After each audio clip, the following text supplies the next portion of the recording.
ஸ்கந்த புராணத்தில் உள்ள வைசாக மாச மாகாத்மியம் 22ஆம் அத்தியாயம். பித்ருக்களின் விடுதலை. மைத்ரேயர் கேட்டார், வைசாக மாதத்தில் வழங்கப்படும் புண்ணிய சந்திர தினங்கள் எவை? அந்த திதிகளில் குறிப்பாக பரிந்துரைக்கப்பட்ட பல்வேறு தானங்கள் யாவை? உலகில் மிகவும் பிரபலமான திதிகள் யாவை? விரிவாக கூறுங்கள். ஸ்ருததேவர் கூறினார், சூரிய தேவர் மேஷ ராசியில் இருக்கும் போது வைசாகத்தில் 30 திதிகளும் புண்ணியமானவை. ஏகாதசி 11ஆம் நாளில் செய்யப்படுவது மிகவும் புண்ணியமானது. அது கோடி கோடி மடங்கு பலனளிக்கும். 11ஆம் நாளில் தண்ணீரில் மூழ்குபவர் அனைத்து தானங்களின் மூலம் பெறப்பட்ட புண்ணியத்தையும் அனைத்து தீர்த்தங்களிலும் பெறப்பட்ட புண்ணியத்தையும் அடைகிறார்.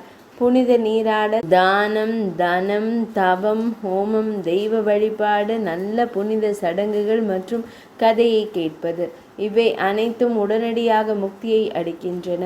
நோய் போன்றவற்றால் பாதிக்கப்பட்டு வறுமையால் தாக்கப்பட்ட ஒருவர் இந்த புண்ணிய கதையை கேட்பதன் மூலம் திருப்தி அடைந்து ஆசீர்வதிக்கப்படுவார். இந்த புனித தினங்களை நீராடாமல் தான தர்மங்கள் செய்யாமல் கழிப்பவர் பசுக்கள் மற்றும் பெற்றோரை கொல்பவருக்கு இணையான பெரிய பாவி அல்லது நன்றி கெட்டவராக அறிவிக்கப்படுகிறார்.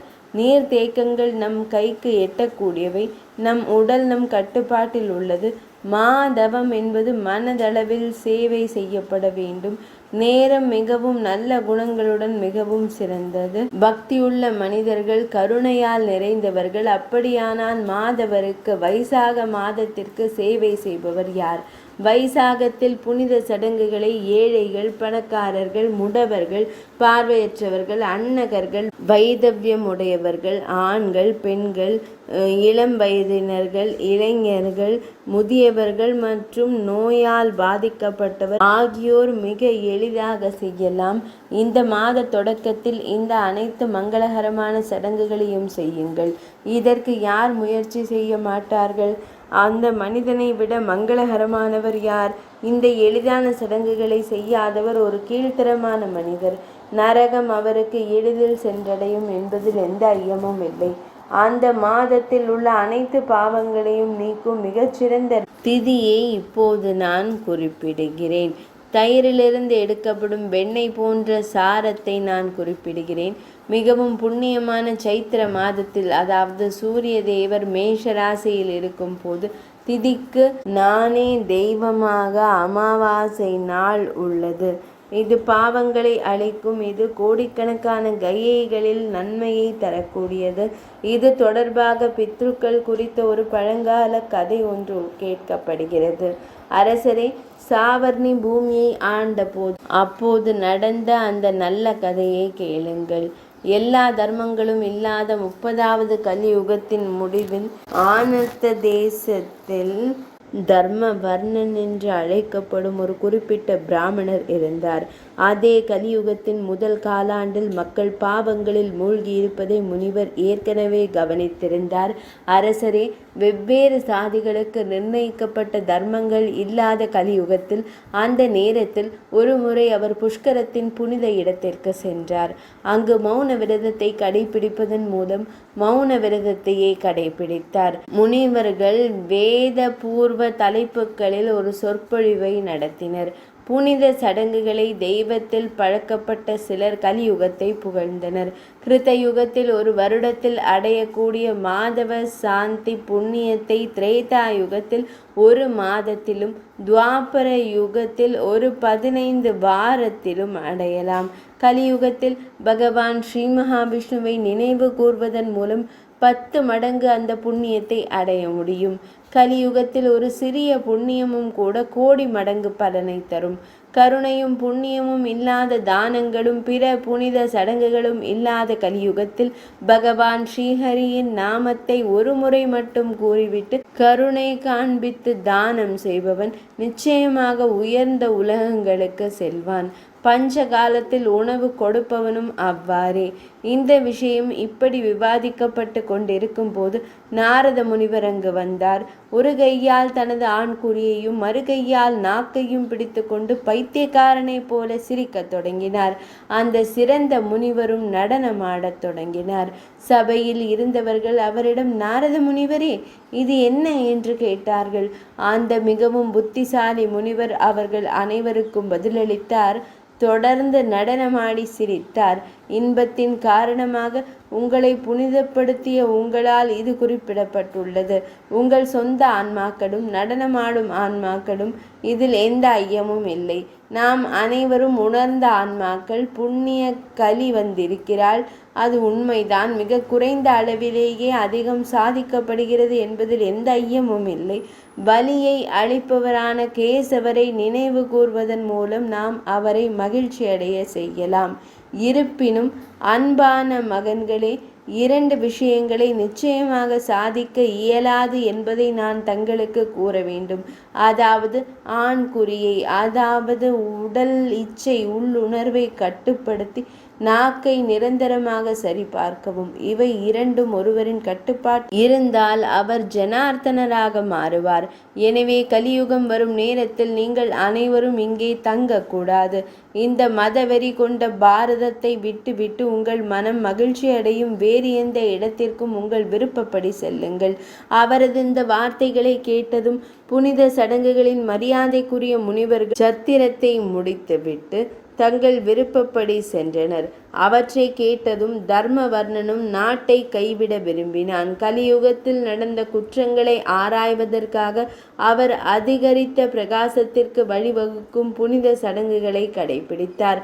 அவர் தனது கோலையும் தண்ணீர் குவளையையும் எடுத்துக்கொண்டு பட்டை ஆடைகளையும் பின்னப்பட்ட முடியையும் அணிந்து கொண்டு சென்றார்.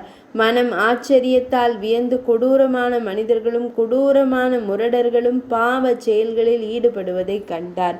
அனைத்து பிராமணர்களும் மத வெறியர்களாக இருந்தனர். சூத்திரர்கள் தனி மனிதர்களாக மாறினர். மனைவி கணவனை வெறுத்தாள். சீடன் குருவை வெறுத்தான். பணியால் எஜமானனை கொல்லச் செய்தான். மகன் தந்தையை கொல்வதில் ஈடுபட்டான். அனைத்து பிராமணர்களும் பெரும்பாலும் சூத்திரர்களைப் போலவே இருந்தனர். அனைத்து பசுக்களும் ஆடுகளைப் போல இருந்தன. வேதங்கள் நாட்டுப்புற கதைகளாகவும் மங்களகரமான புனித சடங்குகளாகவும் வேதங்கள் போன்றவற்றில் பரிந்துரைக்கப்பட்டவை சாதாரண அன்றாட வாழ்க்கையைப் போல இழிவுபடுத்தப்பட்டன. செயல்பாடுகள்: தீய ஆவிகள், பேய்கள் மற்றும் காட்டேரிகள் நன்மைகளை வழங்கும் தெய்வங்களாக மாறின. பாவச் செயல்களில் ஈடுபட்ட கொடூரமான மக்கள் அவர்களை மட்டுமே உண்மையாக வணங்கினர். அனைத்து மக்களும் ஆர்வத்துடன் உடல் உறவில் ஈடுபட்டனர். அந்த நோக்கத்திற்காக தங்கள் உயிரை கூட கைவிட தயாராக இருந்தனர். அவர்கள் பொய் சாட்சியம் அளித்தனர். அவர்கள் அனைவரும் மனதில் வஞ்சகமாக இருந்தனர். கலியுகத்தில் மனதில் எப்போதும் ஒன்று, பேச்சில் இன்னொன்று, செயலில் இன்னொன்று இருந்தது. அனைவருக்கும் வித்யா, உயர்கல்வி சில சுயநல நலன்களை அடைவதற்கான ஒரு வழியாக மட்டுமே மாறியது. அது அரச அரண்மனைகளில் கூட வணங்கத்தக்கதாக மாறியது. கலியுகத்தில் இசை மற்றும் அதனுடன் தொடர்புடைய கலைகள் உள்ளிட்ட நுண்கலைகளை மன்னர்கள் விரும்பினர் மற்றும் சிறப்பாக ஆதரித்தார்கள். தாழ்ந்தவர்களும் இழிவானவர்களும் பெரிதும் மதிக்கப்பட்டனர், சிறந்தவர்கள் அல்ல. கலியுகத்தில் வேதங்களை நன்கு அறிந்த அனைத்து பிராமணர்களும் வறுமையில் வாடுவார்கள். பகவான் ஸ்ரீ மகாவிஷ்ணுவிடம் பக்தி பொதுவாக அது இல்லாததால் அது தெளிவாகிறது. ஒவ்வொரு புனித இடமும் பொதுவாக மத வெறியாளர்களின் முக்கிய இடம். சூத்திரர்கள் தர்மங்களை விளக்குபவர்களாக சூத்திரர்கள் மாறினர். கலியுகத்தில் அவர்கள் மெட்டி முடியுடன் துறவிகளாக மாறினர். அனைத்து மனிதர்களும் குறுகிய காலம் வாழ்ந்தவர்கள். அனைத்து மக்களும் இரக்கமற்ற முரடர்களாக மாறினர். அனைவரும் தர்மத்தை விளக்குபவர்களாக கூறிக்கொண்டனர். மேலும் அனைவரும் திருட்டு மற்றும் கொள்ளையடிப்பதில் பண்டிகை மகிழ்ச்சியை உணர்ந்தனர். மக்கள் தங்களை மற்றவர்களால் வணங்க வேண்டும் என்று விரும்புகிறார்கள். அவர்கள் மற்றவர்களின் வீண் குற்றச்சாட்டுக்கள் மூலம் கண்டனங்களில் ஈடுபட்டுள்ளனர். பகவானும் எஜமானரும் ஒருவரின் இல்லத்திற்கு சென்றால் மற்றவர்கள் அதை கண்டு பொறாமைப்பட்டனர். கலியுகத்தில் ஒரு சகோதரர் தனது சகோதரியையும் ஒரு தந்தையையும் அவரது சொந்த மகளையும் சரீர பிரகாரமாக அணுகலாம். அனைத்து மக்களும் சூத்திர பெண்களிடம் மையல் கொண்டனர். அனைவரும் வேசிகளின் வசீகரத்தால் கவரப்பட்டனர். மக்கள் நல்ல மற்றும் மரியாதைக்குரிய ஆண்களை புறக்கணித்தனர். பல பாவங்களை செய்தவர்களை அவர்கள் கௌரவித்தனர். முட்டாள்தனமாக பிடிவாதக்காரர்கள் நல்ல மனிதர்களின் ஒரு குறைபாட்டை கூட ஆர்வத்துடன் சுட்டிக்காட்டினர். பாவிகளின் குறைபாடுகள் மற்றும் கரைகள் நல்ல குணங்களாக பேசப்படுகின்றன. கலியுகத்தில் வயது நல்ல குணங்கள் இல்லாத அனைவரும் குறைபாடுகளை மட்டுமே கணக்கில் எடுத்துக்கொள்ளுங்கள். மக்கள் அட்டை பூச்சியின் சிறப்பு இயல்பு குணத்தால் வழங்கப்பட்டனர். இது பால் தண்ணீர் கூட அருந்தாது, இரத்தத்தை மட்டுமே அருந்தாது. மருந்துகள் அவற்றின் வலிமையை இழக்கின்றன. பருவங்கள் தலைகீழ் மாற்றங்களுக்கு உட்பட்டுள்ளன. அனைத்து அரசாட்சிகளிலும் பஞ்சம் நிலவுகிறது. எந்த பெண்ணும் சரியான நேரத்தில் குழந்தைகளை பெற்றெடுக்கவில்லை. கலியுகத்தில் ஆண்கள் நடிகர்கள் மற்றும் நடன கலைஞர்களின் கலைகளில் மிகுந்த மகிழ்ச்சியையும் ஆர்வத்தையும் அடைகிறார்கள். முட்டாள்களும் மூளையில் வளர்ச்சி இல்லாதவர்கள் கௌரவமான ஆண்களை தங்கள் பணியாள்களாக கருதினர். குணங்களில் உயர்ந்தவர்களாகவும் வேதங்கள் மற்றும் வேதாந்தங்களை படிப்பதில் ஈடுபட்டவர்களாகவும் இருந்த ஆண்கள் மக்கள் சார்த்த சடங்குகளை கைவிட்டனர். வேதங்களில் வகுக்கப்பட்ட புனித சடங்குகளை அனைத்து மக்களும் விட்டுவிட்டார்கள். பகவான் ஸ்ரீ மகாவிஷ்ணுவின் பெயர்கள் அவர்களின் நாக்கில் ஒருபோதும் வராது. மையல் மற்றும் மையல் உணர்வுகள் அவர்களுக்கு மிகுந்த பேரின்பத்தை தந்தது. அவர்கள் காம இயல்புடைய பாடல்களை பாடினர். பகவான் ஸ்ரீ மகாவிஷ்ணுவிற்கு எந்த சேவையும் இல்லை. வேத தலைப்புகள் குறித்த விவாதமும் இல்லை. எந்த வேலையும் இல்லை. தியாகங்களை செய்வதற்காக தீட்சை அளிக்கப்பட்டது. குறைந்தபட்ச கவனமும் கூட அதில் இல்லை. யாத்திரை மேற்கொள்ளப்படவில்லை. தன தானங்கள் எதுவும் வழங்கப்படவில்லை. கலியுகத்தில் மக்களால் எந்த புனித விதமான சடங்குகளும் செய்யப்படவில்லை. இது ஆச்சரியமான ஒன்று. அந்த காரியங்களை கண்ட தர்மவர்ணர் மிகவும் ஆச்சரியம் கொண்டு மிகவும் பயம் கொண்டார். முழு இனமும் அழிவை நோக்கி செல்வதை கண்டதும் அவர் வேறொரு கண்டத்திற்கு சென்றார். அனைத்து கண்டங்கள் மற்றும் உலகங்களையும் சுற்றி திரிந்த பிறகு புத்திசாலியான அந்த பிராமணர் ஒருமுறை பித்ருக்களின் உலகத்திற்கு ஆர்வத்தினால் சென்றார். அங்கு அவர் தனது சொந்த மானேக்களையும் மூதாதையர்களையும் ஒரு பயங்கரமான சூழ்நிலையில் கண்டார். அவர்களின் கர்மங்களால் அவர்கள் மிகவும் சோர்வடைந்தனர். அவர்கள் இங்கும் அங்கும் ஓடினர். அவர்கள் அழுது புலம்பினர். அவர்களில் சிலர் ஒரு கண்மூடித்தனமான இருண்ட கிணற்றில் விழுந்தனர். சிலர் அதில் விழவிருந்தனர். அவர்கள் ஒரு துர்வா புல்லின் நுனியில் பரிதாபமாக தொங்க விடப்பட்டனர். அவர்கள் சந்தேகம் கொண்டு அது எந்த நேரத்திலும் முறிந்து விழுந்து விடும் என்று பயந்தனர். பின்னர் ஒரு எலி துர்வா புல்லின் வேருக்கு வந்தது. வேரில் 4/3 பங்கு ஏற்கனவே கடித்து விட்டிருந்தது. ஒரு பகுதி மட்டுமே எஞ்சியிருந்தது. வேர் படிப்படியாக தேய்ந்து போவதை கண்டதும் அவர்கள் வேதனையால் துயரமடைந்தனர். அவர்கள் கீழே பார்த்தபோது வரவிருக்கும் கரையில் வீழ்ச்சியால் குருடாக்கும் இருண்ட கிணறு மிகவும் பயங்கரமானது என்பதை கண்டார்கள். அதை கடப்பது மிகவும் கடினமாக இருந்தது. அது மிகவும் பயங்கரமானது. அது அவர்களின் சொந்த கர்மங்களால் ஏற்பட்டது. அவர்கள் எனவே மிகவும் துன்பகரமானவர்கள். முன்னால் இருந்த இடமும் கடக்க முடியாததாகவும் எந்த ஆதரவும் இல்லாததாகவும் இருந்தது.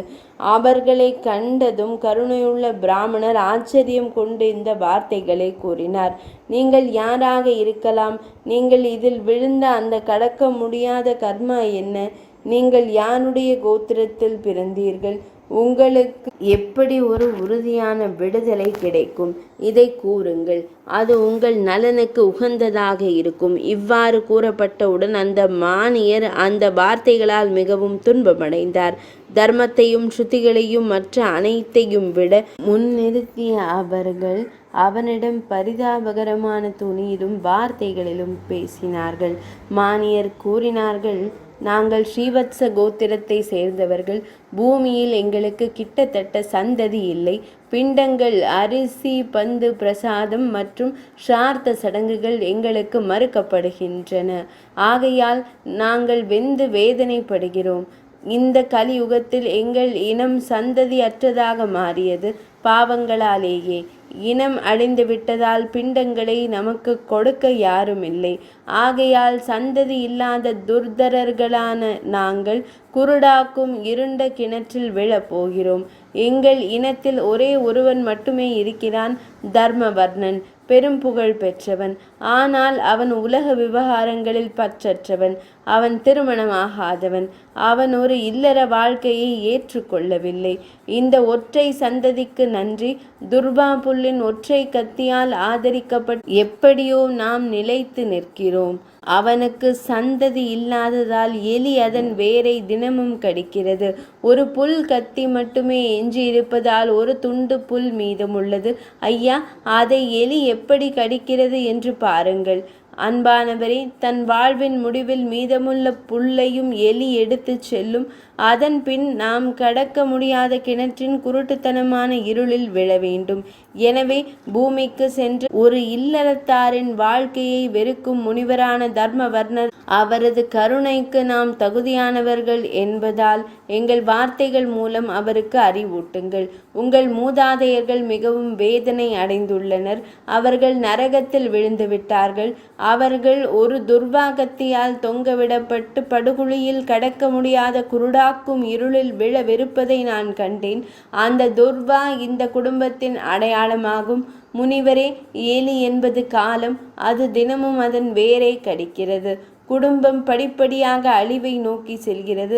நீங்கள் மட்டுமே எஞ்சியுள்ளீர்கள். எனவே முனிவரே, துர்வா புல்லில் 3 பங்கு அழிந்து விட்டாலும் நீங்கள் பூமியில் இருப்பதால் ஒரு பகுதி இன்னும் உள்ளது. உங்கள் ஆயுள் குறையும் போது எலி கொஞ்சம் கொஞ்சமாக தின்று கொண்டே இருக்கிறது. நீங்கள் இறுதியில் இறக்கும் போது நீங்களும் நாமும் குருடாக்கும் இருளின் ஆழமான கிணற்றில் ஒன்றாக விழுவோம். ஏனெனில் குடும்பம் அனைத்து சந்ததியினரையும் இழந்துவிடும். எனவே ஒரு இல்லத்தரசரின் வாழ்க்கையை ஏற்றுக்கொண்டு ஒரு குடும்பத்தை வளர்க்கவும். இதன் மூலம் தாங்களும் நாமும் சந்தேகத்திற்கு இடமின்றி உயர்வு பெறுவோம். பல மகன்களை தேட வேண்டும். இதனால் அவர்களில் குறைந்தபட்சம் ஒருவரையாவது கயைக்கு செல்ல வைக்க முடியும். அல்லது குதிரை பலி செலுத்துதல் அல்லது அடர் நிற காளையை சடங்கு ரீதியாக வெளியேற்றுதல். அவர்களில் ஒருவர் வைசாக அல்லது மாக அல்லது கார்த்திகை மாதத்தில் நமக்காக புனித நீராடல், ஸ்ரார்த்தம் அல்லது தான தர்மங்களை செய்தாலும் நாம் உயர்த்தப்பட்டு நரகத்திலிருந்து மீட்கப்படுவோம். அவர்களில் ஒருவர் பகவான் ஸ்ரீ மகாவிஷ்ணுவின் பக்தராக இருப்பார். அவர்களில் ஒருவர் ஹரி நாளில், அதாவது 11ஆம் நாளான ஏகாதசி திருநாள், சந்திர நாளில் விரதம் போன்றவை கடைபிடிக்கலாம். அல்லது அவர்களில் ஒருவர் பகவான் ஸ்ரீ மகாவிஷ்ணுவின் பாவத்தை அளிக்கும் கதையை கேட்கலாம். இதன் மூலம் அவருக்கு முந்தைய 100 தலைமுறைகளும் அவரை தொடர்ந்து வரும் 100 தலைமுறைகளும் பாவங்களால் சூழப்பட்டிருந்தாலும் நரகத்தை காண மாட்டார்கள். கருணை மற்றும் புனித சடங்குகள் இல்லாத பல மகன்கள் குடும்பத்தில் பிறந்திருந்தாலும் பகவான் ஸ்ரீ மகாவிஷ்ணுவை, நாராயண மூர்த்தியை நிச்சயமாக வணங்குவதில்லை. அதனால் என்ன பயன்? மகனில்லாத மனிதர் நல்ல உலகத்தை அடைய முடியாது என்பதை அனைத்து மக்களும் அறிவார்கள். அங்கேயும் கருணை உள்ளம் கொண்ட அந்த சந்ததி மிகவும் அரிதானது. இந்த அன்பான மற்றும் நேர்மையான வார்த்தைகள் மூலம் அவருக்கு அறிவூட்டுங்கள். அவர் உலக விவகாரங்களில் பற்றற்றவராக இருந்தாலும் ஒரு இல்லற வாழ்க்கையை நோக்கி அவரை சாய்த்து விடுங்கள். முன்னோர்களின் இந்த வார்த்தைகளை கேட்டதும் தர்மவர்ணன் மிகவும் ஆச்சரியம் கொண்டு குழப்பமடைந்தார். அவர் அவர்களை வணங்கினார். அவர் அழுதார். அவர்களுக்கு ஒரு நடுக்கம் ஏற்பட்டது. பயபக்தியுடன் கரங்களை இணைத்து அவர் கூறினார், நான் உங்கள் குடும்பத்தை சேர்ந்தவன். தர்மவர்ணன் எனது பெயர். நான் மிகவும் கண்டிப்பானவன். யாக அறையில் உன்னத ஆன்மா கொண்ட முனிவர் நாரத முனிவரின் வார்த்தைகளை கேட்டேன். கலியுகத்தில் நாவையோ அல்லது தலைமுறையின் உறுப்பையோ யாரும் கட்டுப்படுத்த இயலாது. பூமியில் அந்த பாவமுள்ள மக்களையும் நான் கண்டேன். நான் பயந்து சந்தேகம் கொண்டேன். துன்மார்க்கருடன் தொடர்பு கொள்வதைக் கண்டு பயந்து நான் உலகம் முழுவதும் அலைந்து திரிந்து மற்ற கண்டங்களில் தங்கினேன். கலியுகத்தில் முக்கால்வாசி கடந்துவிட்டது. கடைசி காலாண்டில் கூட பித்ருக்களே 3.5 பாகங்கள் கடந்துவிட்டன. உங்கள் துயரத்தை நான் அறியவில்லை. என் வாழ்க்கை வீணாகிவிட்டது.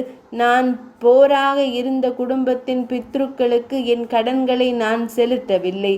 ஒருவருக்கு பிறந்த அந்த மகன் பூமிக்கு சுமையாகவும் ஒருவருக்கு எதிரியாகவும் இருந்தால் அந்த மகன் பகவான் ஸ்ரீ மகாவிஷ்ணுவை, பித்ருக்களை, தேவர்களை மற்றும் முனிவர்களை வணங்காவிட்டால் என்ன பயன்? நான் உங்கள் கட்டளையை நிறைவேற்றுவேன். கலியின் ஆபத்து தீய செல்வாக்கு ஏற்படாதவாறும் உலக இருப்பினால் எந்த தொந்தரவும் ஏற்படாதவாறும் எனக்கு கட்டளையிடுங்கள். ஒரு மகனாக உலகில் எனது கடமைகளை எனக்கு கட்டளையிடுங்கள். அரசரே, நாங்கள் சொந்த குடும்பத்தை சேர்ந்த புத்திசாலி தர்ம வர்ணரால் இவ்வாறு கூறப்பட்ட போது பித்ருக்கள் தங்கள் மனதில் சிறிது அமைதி அடைந்தனர். மேலும் அவர்கள் இவ்வாறு கூறினர்: மகனே, உமது உன்னத ஆன்மா கொண்ட பித்ருக்களின் இந்த அவல நிலையை காணுங்கள். சந்ததி இல்லாததால் அவர்கள் வீழ்ச்சியடைய போகிறார்கள். அவர்களுக்கு துர்வா கத்தி மட்டுமே துணையாக உள்ளது. நீங்கள் ஒரு இல்லத்தரசரின் வாழ்க்கையை ஏற்றுக்கொண்டு சந்ததி மூலம் எங்களை மீட்டுக் கொள்கிறீர்கள். பகவான் ஸ்ரீ மகாவிஷ்ணுவின் கதைகளில் பற்றுள்ளவர்கள், எப்போதும் பகவான் ஸ்ரீஹரியை நினைவில் வைத்திருப்பவர்கள், நல்ல நடத்தையில் ஈடுபடுபவர்கள், கலியால் துன்புறுத்தப்படுவதில்லை. யாருடைய இல்லத்தில் சாலக்கிராம கல் இருக்கிறதோ அல்லது யாருடைய இல்லத்தில் மகாபாரதம் இருக்கிறதோ அந்த நபரை கலி துன்புறுத்துவதில்லை. மரியாதையை வழங்குபவரே, வைசாக புனித சடங்குகளில் ஈடுபடுபவரை, மாசி மாதத்தில் புனித நீராடுபவர் மற்றும் கார்த்திகை மாதத்தில் விளக்குகளை வைப்பவரை கலி துன்புறுத்துவதில்லை. பகவான் ஸ்ரீ மகாவிஷ்ணுவின் கதையை தினமும் கேட்பவரை கலி துன்புறுத்துவதில்லை. அது பாவங்களை அழிக்கும் கதை. அது தெய்வீகமானது மற்றும் முக்தியை அளிக்கிறது. யாருடைய இல்லத்தில் வைஸ்வதேவ யாகம் செய்யப்படுகிறதோ, யாருடைய இல்லத்தில் ஒரு அற்புதமான துளசி செடி இருக்கிறதோ, யாருடைய இல்லத்தில் ஒரு அற்புதமான பசு இருக்கிறதோ, யாருடைய முற்றத்தில் ஒரு புனிதமான பசு இருக்கிறதோ அவர்களை கலி ஒடுக்குவதில்லை. எனவே இந்த யுகம் பாவங்களால் நிறைந்திருந்தாலும் பயப்பட ஒன்றுமில்லை. அன்பு மகனே, சீக்கிரம் பூமிக்கு செல்வாய். சூரியன் மேஷத்தில் இருக்கும் பொழுது மாதவ மாதமான வைசாக மாதமான வைகாசி மாதத்தில் இந்த 30 சந்திர தினங்களும் புண்ணியமானவை. இந்த திதிகளில் ஒவ்வொன்றிலும் செய்யப்படும் ஒரு புண்ணியத்திற்கு கோடி கோடி மடங்கு புண்ணியம் கிடைக்கும். அங்கேயும் சைத்திர மாதத்தில் அமாவாசை நாளில் மனிதர்களுக்கு முக்தியை அருள்கிறது. இது பித்ருக்களுக்கும் தேவர்களுக்கும் மகிழ்ச்சியை ஏற்படுத்தும் ஒன்று. இது உடனடியாக முக்தியை தருகிறது. அந்த நாளில் பித்ருக்களின் சார்பாக அரிசி உருண்டைகள் மற்றும் ஒரு பானை தண்ணீர் காணிக்கைகளுடன் சிரார்த்தம் செய்பவர்கள் தீராத பலனை அடைவார்கள். மகனே, சைத்திர மாதத்தில் அமாவாசை நாளில் சிரார்த்தம் செய்தால் அது கயையின் புனித தலத்தில் செய்யப்படும் சிரார்த்தத்தை போலவே நல்லது. மேலும் பல கோடி மடங்கு பலன் கிடைக்கும். சைத்திர மாத அமாவாசை அன்று வெறும் கீரைகளுடன் சிரார்த்தம் செய்யப்பட்டாலும் அது கயையில் அவர் 1 கோடி சிரார்த்தங்கள் செய்வது போல நல்லது. அதில் எந்த ஐயமும் இல்லை. சைத்திர மாத அமாவாசை நாளில் கற்பூரம் மற்றும் அகல்லோச்சம் நறுமணம் கொண்ட இனிப்பு பானங்கள் நிரப்பப்பட்ட ஒரு பானையை ஒருவர் வழங்கவில்லை என்றால் அவர் பித்ருக்களை கொன்றவர். அதில் எந்த ஐயமும் இல்லை. சைத்திர மாத அமாவாசை நாளில் இனிப்பு பானங்களுடன் மூங்கில் தளிர் ஒன்றை வழங்கி மிகுந்த பக்தியுடன் சிரார்த்த சடங்குகளை செய்பவர் குடும்பத்தின் முன்னேற்றத்திற்கு காரணமாகிறார். தண்ணீர் குடத்தின் பரிசினால் மானேக்களின் உலகில் அமிர்தம் சிந்தும் ஒரு நதி ஓடும். அதில் சமைத்த அரிசி, பருப்பு, நெய், இனிப்பு பொருள்கள் அவற்றை சுவைத்து பார்க்க வேண்டும். உணவுப் பொருட்கள், அந்த நதியின் சதுப்பு நிலத்தில் உருவாகும் பால், புட்டுக்கள், ஸ்ரார்த்தம், தான தர்மம் போன்றவற்றை வழங்குபவர்களுக்கு நன்றி. ஆகையால் விரைவாக சென்று அமாவாசை நாள் வரும்போது ஸ்ரார்த்தத்தையும் அரிசி உருண்டைகளையும் ஒரு பானை தண்ணீருடன் காணிக்கையாக செலுத்துவாய். அனைவருக்கும் உதவும் நோக்கத்திற்காக ஒரு இல்லறத்தாரின் வாழ்க்கையை ஏற்றுக்கொள்ளுங்கள். தர்மம், அர்த்தம் மற்றும் காமம் ஆகியவற்றில் திருப்தி அடையுங்கள். சிறந்த சந்ததிகளை பெறுங்கள். அதன் பிறகு நீங்கள் துறவிகளின் வாழ்க்கையை ஏற்றுக்கொண்டு உங்கள் விருப்பப்படி அனைத்து கண்டங்களிலும் அலையலாம். பித்ருக்களின் கட்டளைப்படி முனிவர் அவசரமாக பூமிக்கு சென்றார். சூரியன் மேஷ ராசியில் இருந்த புனிதமான சைத்திர மாதத்தில் காலையில் புனித நீராடி மானேயர்கள், தேவர்கள் மற்றும் முனிவர்களுக்கு நீரபிஷேகம் செய்தார். பாவங்களை அழிக்கும் நீர்க்குடம் காணிக்கைகளுடன் சார்த்த சடங்குகளை செய்தார். அதன் மூலம் அவர் பித்ருக்களுக்கு மீள் வரவு இல்லாத முக்தியை கொண்டு வந்தார். அவர் ஒரு கற்புடைய பெண்ணை திருமணம் செய்து மகன்களை பெற்றார். பாவங்களை அழிக்கும் அந்த திதியை உலகில் மிகவும் பிரபலமாக்கினார். பின்னர் அவரே மகிழ்ச்சியடைந்தார். எனவே சைத்திர மாதத்தில் வரும் தர்ஷ அமாவாசை திதி மிகவும் புனிதமானது மற்றும் வைகாசி மாத அமாவாசை திதியும் மிகவும் புனிதமானதே. இதற்கு இணையான வேறு எந்த திதியையும் காணவோ கேட்கவோ இயலாது. 22ஆம் அத்தியாயம் இனிதே நிறைவடைந்தது.